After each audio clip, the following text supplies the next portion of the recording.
Our beliefs are very, very powerful influence on our behavior. I mean, if you really believe you could do something, you'll do it. If you believe something impossible, no amount of effort will convince you that it could be done. What we believe about ourselves and what we think is possible greatly affects the way we move on a daily basis. See, some beliefs serve as resources, others hold us back, and most of them instilled in us as kids by parents, teachers, the media, propaganda, and so on. And then they already affected our decisions and lives before we're aware what the fuck going on. For instance, I know y'all been to the circus before. See, me as a child, I used to think, why don't the lion just eat the man? Or why the elephant don't just take off running through the crowd, like who could stop it? But as you get older, you see the finesse and the science behind it. When that elephant's small and weak, they would tie a rope around one leg, the other around a wooden stake or something in the ground. So initially, the elephant would try to break free, but the rope too strong. So she convinced that breaking free is impossible. So years later, when that baby elephant, like 6 or 7 tons, huge as shit, despite all that strength and power, she still stayed there because of that little ass rope. She learned her limitations when she was small and weak, so she convinced for the rest of her life that what was once truth will always be true. So she remains in prison by her limiting beliefs, when clearly she got the strength to pull that little ass stake about the ground at any given time. I feel like we all had shit like this holding us back, or we do shit just because it's the only thing we know. Like for instance, there's a story of a baker who used to use this small ass pan to make bread. Somebody asked her why, and she didn't know. She just always did it that way. Then she thought about it, and she was like, her mother always told her to use that specific pan. So when she grew up, she used that specific pan. So then she called her mother and asked her, why did you tell me to use this specific pan? She was like, girl, during that time, I couldn't afford no other pans for bread.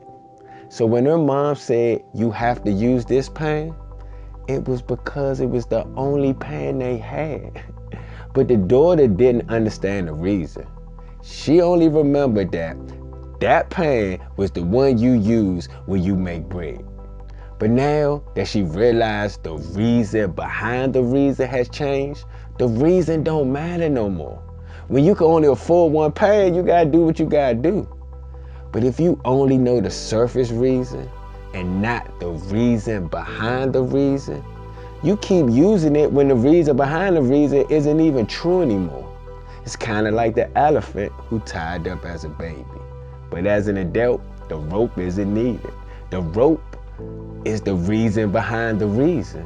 Because all that elephant know is, I can't go far. Unfortunately, these examples that show how beliefs work against you. In the case of the pan, it's easy to consciously understand the reason and the reason behind the reason. But most of our beliefs are not that easy and not that simple. But they just as limiting.